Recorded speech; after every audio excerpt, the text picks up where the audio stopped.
الحمد للہ رب العالمین والصلاة والسلام علی محمد الامین فاعوذ باللہ من الشیطان الرجیم بسم اللہ الرحمن الرحیم۔ خواتین و حضرات، سورہ اعراف کی آیت 203-204 زیر بحث ہے۔ یہ سورہ اپنے خاتمے کو پہنچ رہی ہے۔ عام طور پر جب کوئی سورہ خاتمے کو پہنچتی ہے تو اس میں رسالت مآب صلی اللہ علیہ وسلم کے لیے تسلی کا مضمون ہوتا ہے، قرآن مجید کی اصل حقیقت کیا ہے اس کو واضح کیا جاتا ہے، کبھی کسی دعا پر خاتمہ ہوتا ہے۔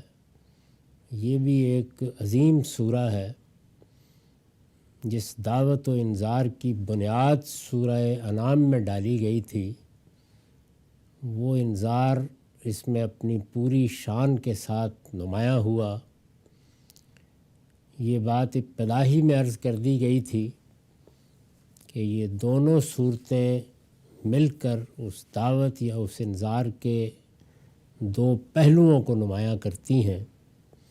سورہ انعام میں استدلال کا پہلو بہت نمایاں ہے، انفس و آفاق کی نشانیوں سے استدلال کیا گیا ہے، توحید کی دعوت دلائل کے ساتھ دی گئی ہے، جتنی بدعات توحید سے متعلق تھیں ان کی نفی کی گئی ہے۔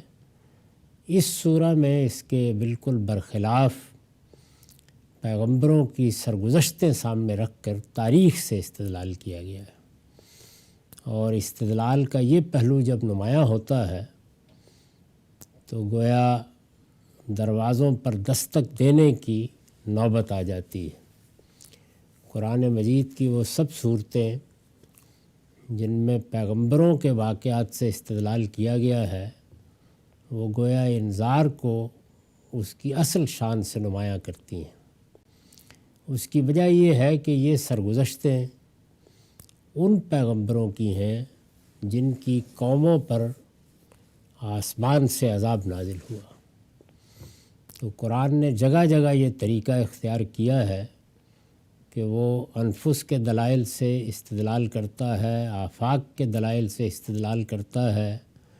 اس کے بعد جب تاریخ کی طرف رجوع ہوتا ہے تو اہل عرب کے سامنے ان کی معلوم تاریخ میں جن پیغمبروں کی دینونت کا ظہور ہوا، جزا و سزا کا دنیا میں ظہور ہوا، اس کے واقعات رکھ دیے جاتے ہیں۔ تو اس میں بھی اسی طرح کیا گیا۔ اس کے بعد بہت وضاحت کے ساتھ سیدنا موسیٰ کی سرگزشت بیان ہوئی۔ یہ بنی اسماعیل ہیں، یہ بھی ابراہیم علیہ السلام کی اولاد ہیں، وہ بنی اسرائیل کے لیے مبعوث ہوئے تھے، وہ بھی ابراہیم علیہ السلام کی اولاد ہیں۔ یہ پوری ذریت ابراہیم تھی جس کو اللہ تعالیٰ نے 2000 قبل مسیح میں کم و بیش انتخاب کیا اور فیصلہ کیا کہ دنیا کے وسط میں آباد ہو کر یہ قومی حیثیت سے خدا کا پیغام دنیا کو پہنچائیں گے۔ بڑی عزت کی چیز بھی تھی اور بڑی ذمہ داری کا منصب بھی۔ اس منصب پر پہلے بنی اسرائیل فائز ہوئے، ان کی سرگزشت، ان کی داستان، ان کی طرف پیغمبر کی بعثت کس طرح سے ہوئی، ان سے کیا مطالبات کیے گئے، وہ سب ان کے سامنے بھی رکھ دیے گئے ہیں۔ پھر عہد فطرت سے استدلال کیا گیا، یہاں تک کہ اس خاتمے تک پہنچتے پہنچتے بات بھی یہاں تک آ گئی کہ یہ سب سننے کے باوجود یہ لوگ، یعنی رسالت مآب صلی اللہ علیہ وسلم کے مخاطبین، یہ لوگ یہی مطالبہ کرتے ہیں کہ کوئی نشانی دکھائیے، کوئی معجزہ دکھائیے۔ استدلال سے، دلائل سے کسی چیز کو علم و حکمت کی بنیاد پر یہ ماننے کے لیے تیار نہیں ہے۔ تو ارشاد فرمایا تھا کہ ان کے جواب میں آپ صاف صاف کہہ دیجئے قل انما اتبع ما یوحی الی من ربی، کہہ دو میں تو صرف اس چیز کی پیروی کرتا ہوں جو میرے پروردگار کی طرف سے مجھ پر وحی کی جاتی ہے۔ یعنی مطلب یہ ہے کہ نہ میں اپنا کوئی خاص مشن لے کر کھڑا ہوا ہوں، نہ مجھے کوئی دعوے کرنے ہیں، نہ میرے پیش نظر تم پر کوئی دھونس جمانا ہے، نہ میں اپنے کسی مقصد کو حاصل کرنے کی جدوجہد کر رہا ہوں۔ مجھے پروردگار عالم نے کھڑا کر دیا ہے اور مجھ سے یہ تقاضا کیا ہے کہ میں تمہیں انذار کروں۔ مجھے جو کچھ وحی کے ذریعے سے بتایا جاتا ہے میں وہ پہنچا دیتا ہوں، اور پہنچانے میں بھی اسی طریقے کی پیروی کرتا ہوں جو مجھے وحی کے ذریعے سے پیروی کرنے کے لیے کہا جاتا ہے۔ انما اتبع ما یوحی الی من ربی، میں تو صرف اس چیز کی پیروی کرتا ہوں جو میرے پروردگار کی طرف سے مجھ پر وحی کی جاتی ہے۔ اس لیے مجھ سے اس مطالبے کی کوئی وجہ نہیں ہے، میں تمہاری خیر خواہی میں ایک پیغام پہنچا رہا ہوں، میری ذمہ داری اس سے زیادہ نہیں۔ لیکن اگر تم غور کرو تو میں نے تمہارے سامنے یہ قرآن پیش کیا ہے، اللہ کے کلام کی حیثیت سے پیش کیا ہے، یہ کیا چیز ہے؟ ھذا بصائر من ربکم وہدی ورحمۃ لقوم یؤمنون، یہ ان لوگوں کے لیے تمہارے پروردگار کی طرف سے آنکھیں کھول دینے والی آیتیں۔ اندھے بنے رہو گے، آنکھیں بند کیے رکھو گے تو اصرار کرو گے کہ کوئی نشانی دکھائی جائے، کوئی معجزہ دکھایا جائے، لیکن اگر آنکھیں کھولنا چاہتے ہو تو یہ آیتیں، یہ اللہ کا کلام آنکھیں کھول دینے کے لیے بہت کافی ہے۔ البتہ یہ ضروری ہے کہ کوئی شخص ایمان لانا چاہے، یہ بڑی بلیغ بات ہے۔ لقوم یؤمنون، یعنی انسان کے اندر ایک رجحان ہوتا ہے سب سے پہلے۔ یہ رجحان اگر صداقت کی تلاش کا رجحان ہے، صحیح بات تک پہنچنے کی آرزو ہے، شدید تمنا ہے کہ کوئی انانیت نہیں، کوئی تعصب نہیں، کوئی رکاوٹ نہیں، کوئی معنی نہیں، بات واضح ہو گئی تو بس واضح بات ہی کو تو مجھے پہچاننا ہے، تو پھر انسان اصل میں ماننے کے لیے تیار بیٹھا ہوتا ہے۔ ماننے کے لیے تیار بیٹھا ہونے کا یہ مطلب نہیں ہے کہ علم کا دروازہ بند کر لیا، عقل پر تالے لگا دیے اور جو بات کہی جائے گی آمنا و صدقنا۔ اس کا مطلب یہ ہے کہ رکاوٹیں دور کر لی گئی ہیں۔ یعنی انسان کے ہاں جو حجابات ہوتے ہیں وہ اس کی اپنی شخصیت سے پیدا ہوتے ہیں، وہ اس کی معاشرت سے پیدا ہوتے ہیں، وہ اس کے تمدنی تقاضوں سے پیدا ہوتے ہیں، وہ اس کی محبوب شخصیات کے ساتھ تعلق سے پیدا ہوتے ہیں، وہ اس کے ذہنی، فکری اور عملی تعصبات سے پیدا ہوتے ہیں۔ جب یہ حجابات ہوں تو انسان نہ ماننے کی نفسیات میں ہوتا ہے۔ یعنی مجھے یہ بات نہیں قبول کرنی، یہ بات اگر میں نے قبول کر لی تو یہ فلاں قصر بالکل منہدم ہو کر رہ جائے گا، یہ تو میرے ذہن و فکر کی بنی ہوئی عمارت ڈھہ جائے گی۔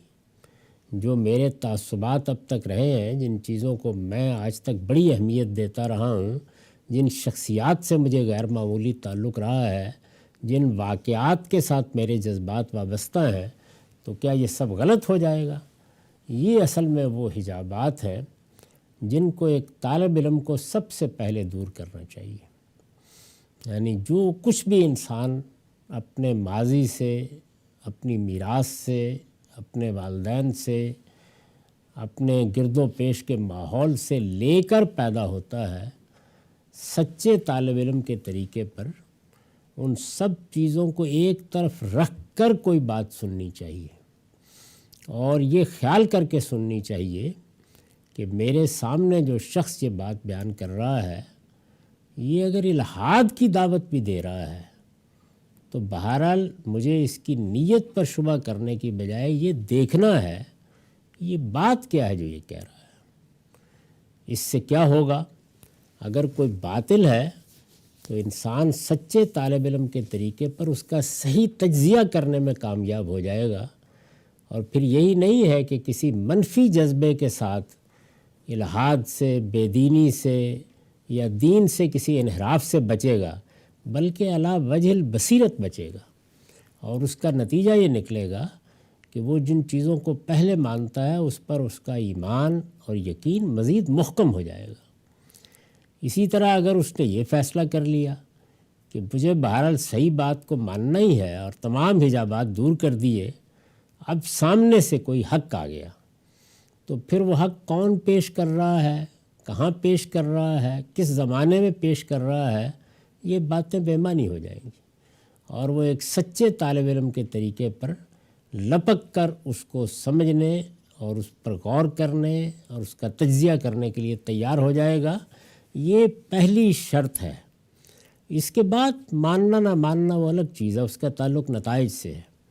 تو لقومی یؤمنون میں یہ سبق دیا گیا ہے کہ ان لوگوں کے ہاں ایک بڑی رکاوٹ یہ ہے کہ یہ بات سنتے ہی یہ مان کر ہیں کہ نہیں ماننا، یعنی طے کر کے کہ یہ بات صحیح ہو ہی نہیں سکتی، اس کا امکان ہی نہیں ہے کہ پیغمبر جو بات بیان کر رہے ہیں یہ درست بھی ہو سکتی ہے۔ ظاہر ہے کہ یہ ضد کیوں پیدا ہوتی ہے؟ یہ اصل میں اپنے ماضی اور اپنے آباء پر اعتماد سے پیدا ہوتی ہے۔ سب سے بڑی رکاوٹ یہی ہے، چنانچہ قرآن مجید نے کئی جگہوں پر تجزیہ کر کے بتایا ہے کہ جب ان کو زج کر دیا جاتا ہے، بار بار استدلال سے بات واضح کر دی جاتی ہے، تو یہ کہتے ہیں کہ یہ جو کچھ ہم مان رہے ہیں ما وجدنا علیہ آباءنا، یہی ہمارے آباء کا طریقہ رہا ہے۔ تو سب سے بڑی رکاوٹ انسان کے لیے یہی ہوتی ہے، وہ استدلال کا صغرا کبرا اسی طرح قائم کرتا ہے کہ اتنے لوگ، ایک پوری امت، ایک تاریخ کا بہت بڑا مرحلہ، یہ سب چیزیں کیا کسی غلطی پر بھی ہو سکتی ہیں؟ ہمارے سامنے اس میں بڑی ہی واضح اور بڑی ہی غیر مبہم مثال مسیحیوں کی ہے۔ سیدنا مسیح علیہ السلام اللہ کے جلیل القدر پیغمبر، وہی دعوت لے کر آئے جو سب پیغمبروں کی دعوت ہے۔ ان سے پہلے اللہ کی کتاب تورات موجود تھی۔ قرآن کہتا ہے کہ تورات میں ہدایت، رحمت، وہ سب کچھ تھا کہ جو اللہ کی کتابوں میں ہوتا ہے۔ سیدنا مسیح علیہ السلام نے اسی تورات کے بارے میں یہ اعلان کیا کہ میں تو اس کو پورا کرنے کے لیے آیا ہوں، میں اسے منسوخ کرنے نہیں آیا۔ پھر اس میں جو حکمت پوشیدہ تھی اس کو نمایاں کیا، اللہ کے دین کا صحیح فلسفہ لوگوں کے سامنے رکھا، اور اس کے بعد ہدایت اور نصیحت کے ایک منبع کی حیثیت سے بہت دنوں تک لوگوں کے درمیان میں رہے اور رخصت ہو گئے۔ اب ان کے حواری، ان کے ساتھ کے لوگ وہی تھے کہ جو دعوت لے کر نکلے، لیکن بتدریج، یعنی زیادہ دن نہیں گزرے، بتدریج ایسے افکار و خیالات ان کے ہاں در آئے کہ جس کے نتیجے میں وہ پوری کی پوری دعوت اصول اور مبادی میں غلط راستے پر پڑ گئی۔ یعنی وہ علم کلام وجود میں آیا جو یونان سے یا اس زمانے کی بعض اقوام سے مستعار تھا۔ دنیا میں پہلے سے جو تصورات خدا کے بارے میں، حادث اور قدیم کے تعلق کے بارے میں موجود تھے، وہ اثر انداز ہوئے، اور نتیجے کے طور پر ایک بالکل ہی نئی دینی تعبیر وجود پذیر ہو گئی۔ اس دینی تعبیر کو ایک پوری امت لے کر آگے بڑھی، اس میں بہت بڑے بڑے اولیاء، اس میں بہت بڑے بڑے علماء، اس میں بہت بڑے بڑے رہبان پیدا ہوئے۔ ایک ایسا نظم قائم کیا گیا جو پاپائیت کی صورت میں ایک مرکزی ادارے کی حیثیت رکھتا ہے، لیکن یہی چیز اصل میں مظلہ قدم بن گئی، یہاں تک کہ قرآن مجید نے کم و بیش 550-600 سال کے بعد آ کے یہ بتایا کہ یہ تمہارے اولیاء اور تمہارے رہبان اور تمہارے احبار اور تمہارے جلیل القدر لوگ اور یہ پوری کی پوری امت سیدنا مسیح علیہ السلام کے بارے میں اسی طرح نجات کے بارے میں، اسی طریقے سے اللہ تعالیٰ کے دین اور اس کی شریعت کے بارے میں نہایت غلط مقدمات قائم کر بیٹھی ہے، چنانچہ ان کی اصلاح کی گئی۔ اب اس میں رکاوٹ یہی چیز بنتی ہے۔ تو یہ ایک جملے میں سورہ جب ختم ہو رہی ہے تو بتا دیا کہ قرآن تو بصیرت کی چیزیں لے کے آیا ہے، اس کی آیتیں آنکھیں کھول دینے والی آیتیں ہیں، اور اس میں ہدایت بھی ہے اور اس میں رحمت بھی ہے۔ یہ میں نے اس کے بعد واضح کیا ہے کہ ہدایت کس پہلو سے اور رحمت کس پہلو سے، یہ سب کچھ ہے اس میں، لیکن یہ کن کے لیے ہے؟ لقوم یؤمنون، یعنی ان کے لیے ہے کہ جو ایمان لانا چاہیں، ماننے کے لیے تیار ہوں۔ تو اب اس نوٹ کو ایک بار پھر پوری وضاحت سے سمجھ لیجئے، کیونکہ وہ ایک اہم چیز ہے۔ میں نے لکھا ہے یعنی آغاز کے لحاظ سے ہدایت اور انجام کے لحاظ سے رحمت۔ اللہ کی کتاب کی یہ تعریف ہے، یہ گویا بتایا گیا ہے کہ اگر تم اس دنیا کے لحاظ سے دیکھو تو یہ کتاب تمہارے لیے سرمایہ ہدایت ہے، یعنی انسان کے جتنے پہلو بھی ہو سکتے ہیں اور جن پر توجہ نہ دینے سے وہ اپنی حقیقت سے ناآشنا ہو جاتا ہے، یہ قرآن اس کو واضح کرتا ہے۔ فلسفہ، علم، حکمت جن چیزوں میں الجھنیں پیدا کر کے انسان کو بے یار و مددگار، سرگشتہ و سرگرداں چھوڑ دیتے ہیں، یہ ان میں روشنی بن کے سامنے آتا ہے اور یہ بتاتا ہے کہ اس دنیا میں انسان کی حیثیت کیا ہے، اس کائنات کی حیثیت کیا ہے، انسان اور کائنات کا کیا تعلق ہے، انسان کا اس کائنات کا اپنے بنانے والے سے کیا تعلق ہے، اس دنیا کو کس اصول پر بنایا گیا ہے، اس میں کیا چیز غائب کی حیثیت رکھتی ہے، اور اس میں انسان کے لیے صحیح لائے عمل کیا ہے جو اسے اختیار کرنا چاہیے۔ تو یہ ہدایت ہے۔ اس کا انجام کیا ہے؟ اگر انسان اس ہدایت کو قبول کر لے تو قیامت میں اللہ کی رحمت کا مستحق ہوگا، اور اللہ کی رحمت کا مطلب ہے وہ زندگی جو دائمی زندگی ہے، جو کبھی ختم نہیں ہوگی، جس کا عیش دوام ہے، اور جس میں انسان کو یہ بشارت دی گئی ہے کہ نہ وہاں ماضی کا کوئی پچھتاوا رہے گا، نہ کوئی مستقبل کا اندیشہ انسان کو لاحق ہوگا، اور انسان جو چاہے گا وہ اس کو مل جائے گا۔ ظاہر ہے کہ اس کے آگے کیا چیز ہو سکتی ہے کہ جس کا ہم جیسے عاجز لوگ ایک مخلوق کی حیثیت سے تصور کر سکتے ہیں۔ یعنی ایک مخلوق ہمارا خالق ہے، کتنی مخلوقات اس نے بنائی ہیں، یہ دنیا کس طرح سے استوار کی ہے، وہ جب چاہے کسی کو زندگی دے، جب چاہے موت کے حوالے کر دے۔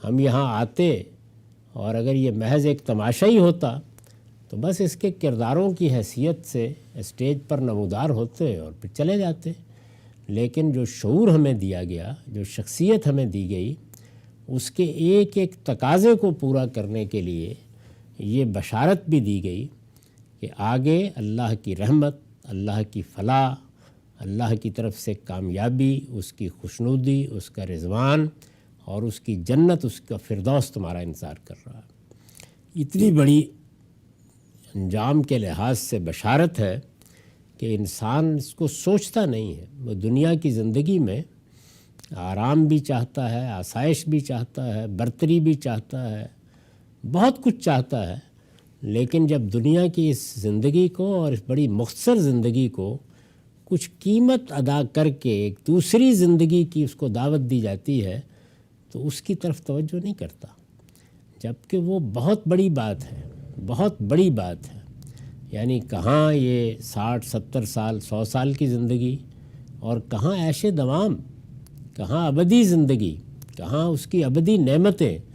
تو اللہ تعالیٰ نے اس کو یہاں رحمت سے تعبیر کیا، یعنی یہ قرآن تمہارے پاس آیا ہے، یہ دنیا میں تمہارے لیے ہدایت ہے، اور نتیجے کے لحاظ سے یا انجام کے لحاظ سے یہ رحمت بننے والا ہے۔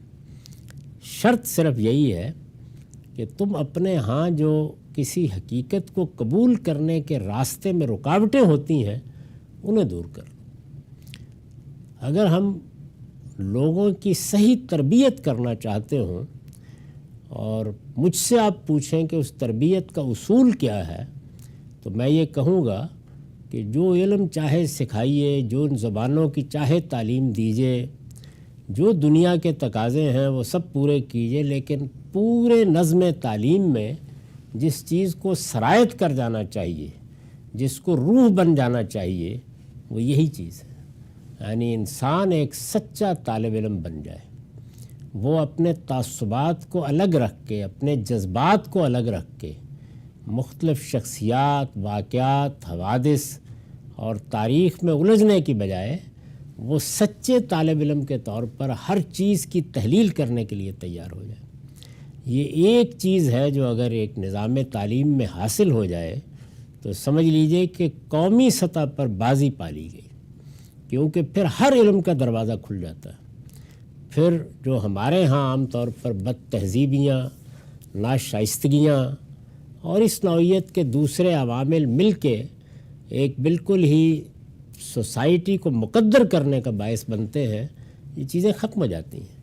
ایک اچھا مکالمہ، ایک دوسرے کے لیے احترام اور عزت کے جذبات، صحیح بات کی طرف ہر وقت سفر کے لیے تیاری، اچھے سے اچھے ماحول میں بات کہنے کے مواقع، یہ سب میسر ہو جاتے ہیں، اور یہی چیز ہے کہ جو قوموں کے لیے علم کا دروازہ کھول دیتی ہے۔ تو یہ بہت بڑی بات ہے جو آخر میں کہی گئی، اور اسی پر پھر آگے وہ جملہ آتا ہے کہ وَإِذَا قُرِئَ الْقُرْآنُ فَاسْتَمِعُوا لَهُ وَأَنصِتُوا لَعَلَّكُمْ تُرْحَمُونَ۔ تو اس پر ہم آتے ہیں۔ میں یہ عرض کر رہا تھا کہ یہ میں نے لکھا ہے کہ یعنی آغاز کے لحاظ سے ہدایت اور انجام کے لحاظ سے رحمت، یہ اس طنز کا جواب ہے جو اوپر نقل ہوئی ہے۔ یعنی اوپر کیا تھا کہ یہ قرآن تو گھڑ گھڑ کے لے آتے ہو، کوئی معجزہ بھی گھڑ کے لے آؤ۔ تو یہ صاف ہے کہ اس میں تعریض، طنز اور گویا قرآن کی تحقیر کا ایک مضمون تھا۔ یہ اس طنز کا جواب ہے جو اوپر نقل ہوئی ہے، اور دیکھیے کہ کس قدر بعظمت اسلوب میں اور کیسا باوقار جواب ہے۔ فرمایا تھا کہ نیکی کی تلقین کرتے رہو اور ان جاہلوں سے اعراض کرو۔ یہ یاد ہوگا کہ پیچھے جب بات ان لوگوں کے غلط رویے میں اپنے منتہا پر پہنچ گئی تو اس وقت یہ کہا تھا کہ خذ العفو وامر بالعرف واعرض عن الجاہلین۔ یعنی اب آپ کا رویہ کیا ہونا چاہیے؟ رسول اللہ صلی اللہ علیہ وسلم کو خطاب کر کے یہ فرمایا تھا کہ آپ کا رویہ یہ ہونا چاہیے کہ یہ جو کچھ بھی یاشخائیاں کرتے ہیں اور بدتمیزیاں کرتے ہیں اور جس طرح کا استہزاء اور استخفاف کا رویہ اختیار کیے ہوئے ہیں، آپ اس میں نہیں الجھے اور ان کی اس روش میں درگزر کا طریقہ اختیار کریں، نظر انداز کر دیں۔ آپ کو کیا کرنا ہے؟ وامر بالعرف، نیکی کی تلقین کرتے رہیں۔ آپ کی بعثت اسی لیے ہوئی ہے۔ نیکی، خیر، یہی پاکیزگی ہے، یہی تزکیہ ہے، اس کی دعوت دیتے رہیں اور ان جاہلوں سے اعراض کر لیں۔ یعنی یہ الجھیں گے، الزامات لگائیں گے، تانے دیں گے، ان سے اگر الجھ گئے تو اس سے پوری دعوت کو نقصان پہنچے گا۔ اس سے گریز کر کے اپنے اصل منصب اور اپنی اصل ذمہ داری پر توجہ دیں، اور وہ اصل منصب اور اصل ذمہ داری کیا ہے؟ نیکی کی تلقین کرنا۔ فرمایا تھا کہ نیکی کی تلقین کرتے رہو اور ان جاہلوں سے اعراض کرو۔ یہ پہلے ہدایت فرمائی۔ یہ بہترین مثال ہے کہ اس ہدایت کی تعمیل کس طرح ہونی چاہیے۔ یعنی اگر کوئی موقع پیش آ جائے تو ایک اصولی ہدایت تو کر دی جاتی ہے، لیکن مثال سے اگر واضح کر دیا جائے کہ ایسے اعراض کرنا ہے، اس طرح گریز کرنا ہے، اس طرح صحیح بات پر قائم رہنا ہے، تو پھر چیز کو سمجھنے میں دقت نہیں ہوتی۔ ان کی بات چونکہ آخری درجے میں جاہلانہ تھی، اس لیے اس کا نوٹس ہی نہیں لیا، یعنی اس پر کوئی تبصرہ ہی نہیں کیا۔ یہ جو کہہ رہے تھے کہ قرآن گھڑ کے لاتے ہو تو کوئی معجزہ بھی گھڑ کے لے آؤ، اس کو بس نقل کر دیا، اس پر کوئی تبصرہ نہیں کیا، اس لیے کہ بالکل ہی بے معنی اور بالکل ہی بے مقصد بات، بات تو یہ بتائی جا رہی تھی کہ تم انسان ہو، تمہیں اللہ تعالیٰ نے نطق و بیان کی صلاحیت دی ہے، سوچنے سمجھنے کی صلاحیت دی ہے، تمہارے ظاہر کے حواس ہیں، تمہارے باطن کے حواس ہیں، ان کے حاصلات تمہارا علم بنتے ہیں، ان کی بنیاد پر تم استنباط کرتے ہو، اسی اصول اور اسی طریقے پر تم سے اللہ تعالیٰ نے کچھ مطالبات کیے ہیں، تمہاری حقیقت سے تمہیں خبردار کیا ہے۔ یہ بصیرت کا طریقہ تھا، یہ علم و فہم اور عقل کی روشنی میں حقائق تک پہنچنے کا طریقہ تھا، لیکن جب اس کی قدر نہیں کی ان لوگوں نے اور اس طرح کی بات کہی تو اس کا نوٹس نہیں لیا، اور اصل حقیقت نہایت سادہ لفظوں میں سامنے رکھ دی ہے۔ وہ اصل حقیقت کیا ہے؟ وہ یہ کہ میں معجزے اور کرامتیں نہیں دکھانے کے لیے آیا، میں معجزے اور کرامتیں نہیں بلکہ یہ بصائر اور ہدایت و رحمت لے کر آیا ہوں۔ یعنی مجھے اللہ تعالیٰ نے یہ ذمہ داری دی ہے کہ میں قرآن جیسی کتاب تم تک پہنچاؤں، اور اس قرآن میں کیا ہے؟ اس میں آنکھیں کھول دینے والی چیزیں ہیں، بصائر یا بصیرت کی باتیں، یعنی جو انسان کو متنبع کر دیں، جو اس کو سوچنے سمجھنے کے لیے صحیح مواد فراہم کریں، جو اس کو بتائیں کہ تمہیں چیزوں کو کس نظر سے، کس زاویے سے اور کس طریقے سے دیکھنا ہے، بلکہ یہ بصائر اور ہدایت و رحمت لے کر آیا۔ ہدایت کی میں نے وضاحت کر دی، اور رحمت کس پہلو سے ہے وہ بھی بتا دیا۔ اس لیے قبول کرنا ہے تو اسے قبول کرو، یعنی اصل چیز یہ ہے کہ تم اگر یہ فیصلہ کر لو کہ تمہیں صحیح بات سامنے آ جائے گی تو ہر طرح کی رکاوٹیں دور کر کے اس کا استقبال کرنا ہے، تو پھر تمہارا رویہ یہ ہونا چاہیے۔ دنیا اور آخرت کی تمام سعادتیں اسی میں مضمر ہیں۔ اس سے بڑی چیز اور کیا انسان کو مل سکتی ہے کہ وہ اگر اپنے آپ کو پاکیزہ بنا لے تو دنیا میں بھی اس کے لیے سعادت اور آخرت میں بھی سعادت۔ اسی لیے جو سب سے جامع دعا ہمیں سکھائی گئی ہے وہ یہ ہے کہ ربنا آتنا فی الدنیا حسنہ و فی الآخرۃ حسنہ، یعنی دنیا میں بھی ہماری شخصیت کا ظہور پاکیزگی کے ساتھ ہو، ہم دنیا میں خود بھی پاکیزہ ہوں اور انسانوں کو بھی پاکیزگی کی دعوت دیں، اور اس کا نتیجہ بھی ہمارے لیے اللہ کے ہاں، اس قدوس کے ہاں پاکیزگی ہی کی صورت میں نکلے۔ دنیا اور آخرت کی تمام سعادتیں اسی میں مضمر ہیں۔ اب جو اصل بیت الغزل ہے اس کو دیکھیے، لیکن اس کے لیے ضروری ہے کہ دلوں کی خرابی دور کی جائے، یعنی یہ سعادتیں جھولی میں نہیں ڈال دی جائیں گی، ان کی قبولیت کے لیے ادھر سے کچھ اہتمام ہونا ہے، اور وہ اہتمام یہ ہے کہ دلوں کی خرابی دور کی جائے۔ اور جانتے ہو وہ ہے کیا؟ یعنی وہ دلوں میں کیا خرابی ہے جو قرآن جیسی کتاب سے گریز اور فرار کا ذریعہ بن رہی ہے؟ یہ خیال نہ کیجیے گا کہ یہ صرف قریش کی حکایت ہے، ماضی کا افسانہ ہے جو سنایا جا رہا ہے۔ اس وقت بھی یہی صورتحال ہے، ہر دور میں یہی صورتحال رہتی ہے۔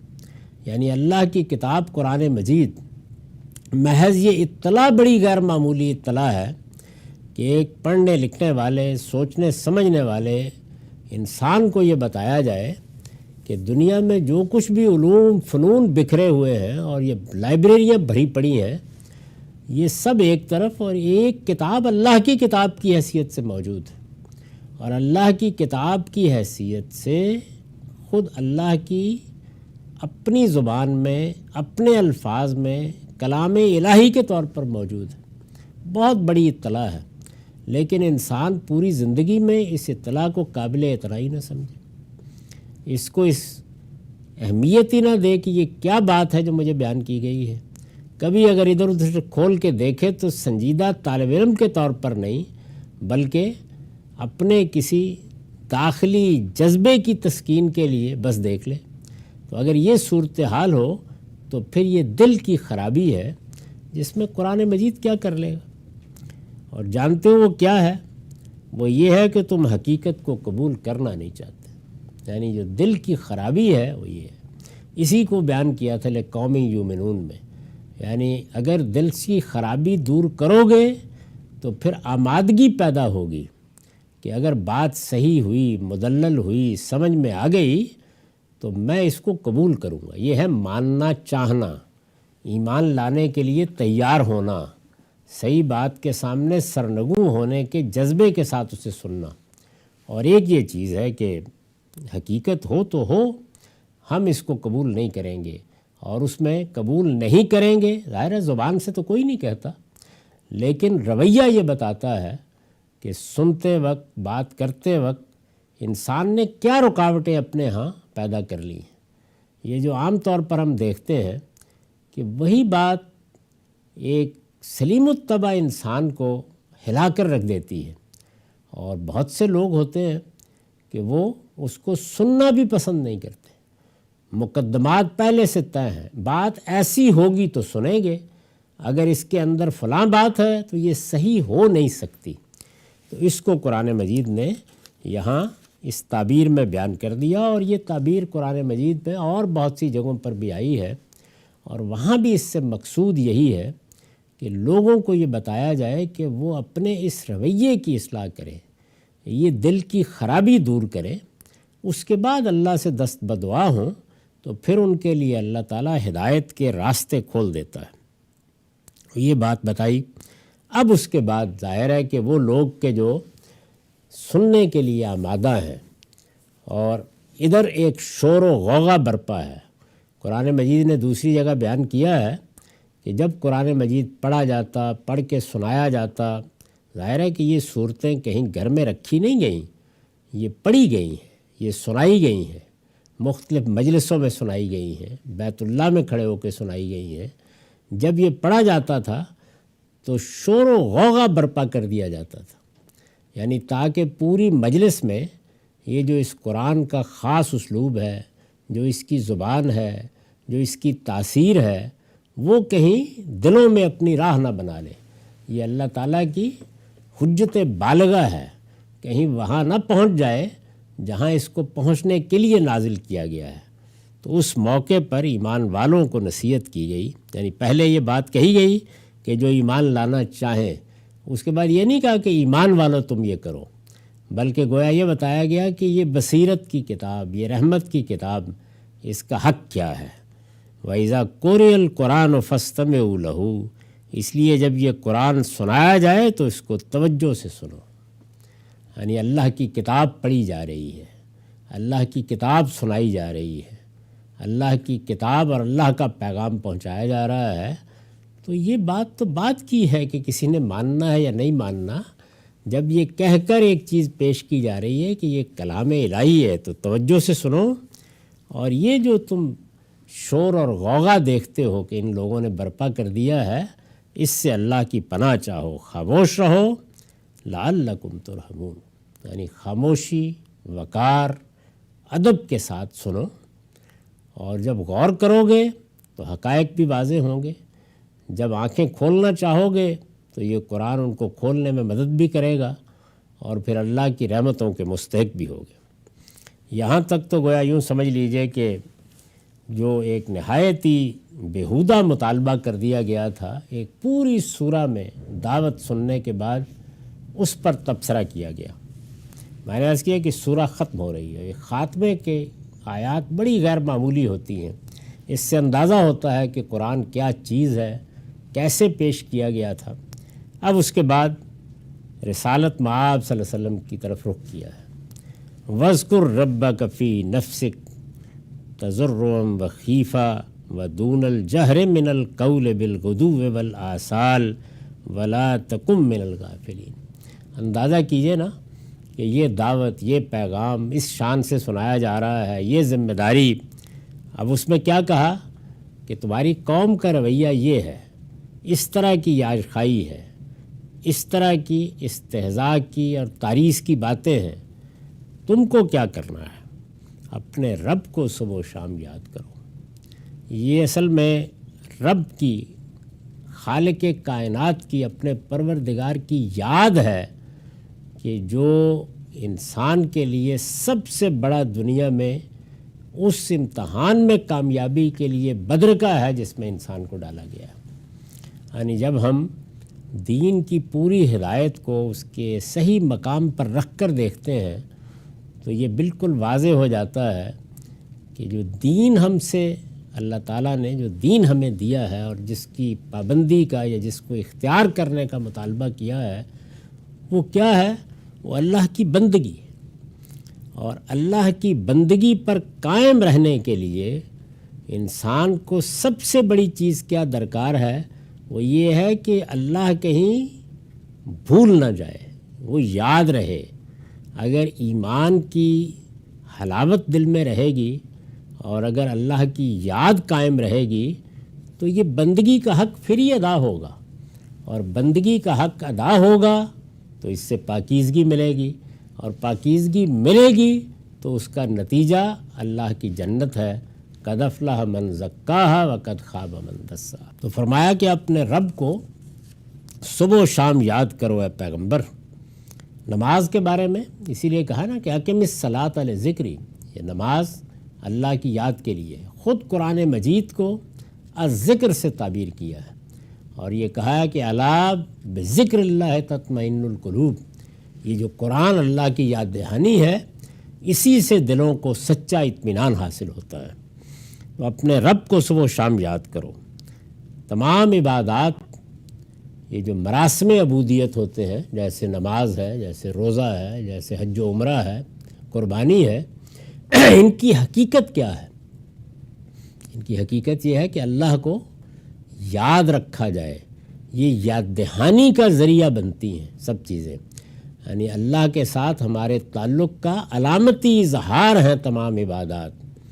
کسی جگہ ہم اس کی عظمت کا اعتراف کر کے پرستش کے مراسم میں اس کا اظہار کرتے ہیں، کسی جگہ اطاعت کے مراسم میں اس کا اظہار کرتے ہیں جیسے روزہ ہے، اور کسی جگہ نصرت، حمیت، حمایت کے جذبے سے اس کا انحصار کرتے ہیں جیسے کہ شیطان کے خلاف جنگ کی تمثیل ہے حج و عمرہ. تو یہ سب چیزیں کس لیے ہیں؟ اللہ یاد رہے، اس کی یاد سے کبھی دل غافل نہ ہوں. تو یہاں رسول اللہ کو فرمایا کہ اپنے رب کو صبح و شام یاد کرو اے پیغمبر، دل ہی دل میں عاجزی اور خوف کے ساتھ، تضرم و خیفہ. اب یہ دیکھیے کہ یہ بات کہ میرا رب ہے، کائنات کا مالک ہے، میں اس کی مخلوق ہوں، میں عاجز بندہ ہوں، اس احساس سے جو اندیشہ پیدا ہوتا ہے کہ کہیں میں گرفت پہ نہ آ جاؤں، وہ قرآن کی اصطلاح میں خوف یا خیفہ ہے. یعنی یہ کوئی اس طرح کا ڈر نہیں ہے کہ جیسے کسی چیز کو دیکھ کر انسان ایک خوف محسوس کرتا ہے، یہ اندیشے کے مفہوم میں ہے. تو فرمایا کہ دل ہی دل میں عاجزی اور خوف کے ساتھ. عاجزی اپنے مخلوق ہونے کا احساس ہے، اور اگر انسان کے اندر یہ مخلوق ہونے کا احساس رہے تو پھر اللہ کی نعمتیں پا کر وہ زوم میں مبتلا نہیں ہوتا. انسان کو اللہ تعالیٰ نے اقتدار بخشا ہے بہت سے لوگوں کو، کسی کو جزوی، کہیں بہت بڑا، اور بہرحال دنیا بھر میں اپنا اقتدار قائم کرنے والے لوگ بھی ہوئے ہیں. یہ ساری چیزیں جتنی ہیں یہ بےمانی ہو جاتی ہیں جس وقت اپنی عاجزی کا احساس ہوتا ہے اور خوف کے ساتھ، اور بولنے میں ہلکی آواز سے، اور ان لوگوں میں سے نہ ہو جاؤ جو غفلت میں پڑے ہیں. فرمایا حقیقت یہ ہے کہ جو فرشتے تیرے پروردگار کے حضور میں ہیں وہ اس کی عبادت سے کبھی تکبر نہیں کرتے، وہ اس کی تسبیح کرتے ہیں اور اسی کے آگے سجدہ ریز رہتے ہیں. ان الذین عند ربک لا یستکبرون عن عبادتہ ویسبحونہ ولہ یسجدون. یہ آخر میں خدا کو دائماً یاد رکھنے کی تلقین فرمائی اور اس کا طریقہ بھی بتا دیا ہے کہ خدا کا یہ ذکر ناز و تدلل کے ساتھ نہیں بلکہ لجاجت، خوف، فروتنی اور مسکنت کے ساتھ اور پست آواز کے ساتھ ہونا چاہیے تاکہ دل کی توجہ اس میں شامل رہے. یعنی اللہ کی یاد کا ادب کیا ہے؟ روح کی زندگی کے لیے یہ اسی طرح ضروری ہے جس طرح جسم کی زندگی کے لیے سانس کی آمد و شد ضروری ہے. شیطان کے حملوں سے یہی ذکر آدمی کو بچاتا اور دعوت حق کے راستے پر پا برجا رکھتا ہے، مضبوط رکھتا ہے. قرآن کی اکثر صورتیں اسی تلقین پر ختم ہوتی ہیں، اس لیے کہ دعوت کی راہ میں یہی بدرکہ ہے. اس سے مقصود یہ ہے کہ لوگوں کو بیدار کرنے والے کہیں خود غفلت کی نیند نہ سو جائیں۔ حضور کو اس لیے تلقین کی، اور جس بھول سے وہ دوسروں کو نکالنا چاہتے ہیں وہی بھول کہیں انہیں بھی لاحق نہ ہو جائے۔ اور پھر جو یہ آخر میں فرمایا کہ خدا کے فرشتوں کو دیکھو وہ کیا کر رہے ہیں، تو میں نے لکھا ہے کہ مطلب یہ ہے کہ خدا کو یاد کرنے والوں کا زمرہ یہ ہے، تم فرشتوں کی جماعت میں شامل ہو جاتے ہو۔ وہ زمین پر رہتے بستے ہیں مگر ان کا تعلق فرشتوں کی بزم قدس سے ہوتا ہے، جو اپنے پروردگار کی بندگی سے کبھی سرتابی نہیں کرتے، اپنے دل کی گہرائیوں سے مانتے ہیں کہ ان کا خالق بے عیب، بے نقص اور بے خطا ہے، ہر قسم کی کمزوریوں سے منزہ ہے، اس کا کوئی شریک نہیں، وہ بے ہمتا اور بے مثل ہے۔ وہ زبان سے بھی دائماً اسی حقیقت کا اعتراف و اعلان کرتے اور اسی کے سامنے یعنی اپنے پروردگار کے سامنے سجدہ ریز رہتے ہیں۔ اس میں مشرکین پر بھی تعریض ہے کہ جن کو خدا کے شریک ٹھہراتے ہو ان کا اپنا حال یہ ہے کہ ہر وقت خدا کے آگے سرب سجود اور زمزمہ سنج تسبیح و تحلیل ہے۔ یہ فرشتوں کو معبود مانتے تھے۔ فرمایا کہ بدبختوں، وہ تو خود خدا کے سامنے اس طرح سر جھکائے ہوئے کھڑے ہیں اور کبھی یہ خیال نہیں کرتے کہ ہم بڑی برتر مخلوق ہیں تو اپنے اندر سرکشی پیدا کر لیں۔ اس پر یہ سورہ ختم ہو گئی۔ اقول و قولی ھذا واستغفر اللہ لی ولکم۔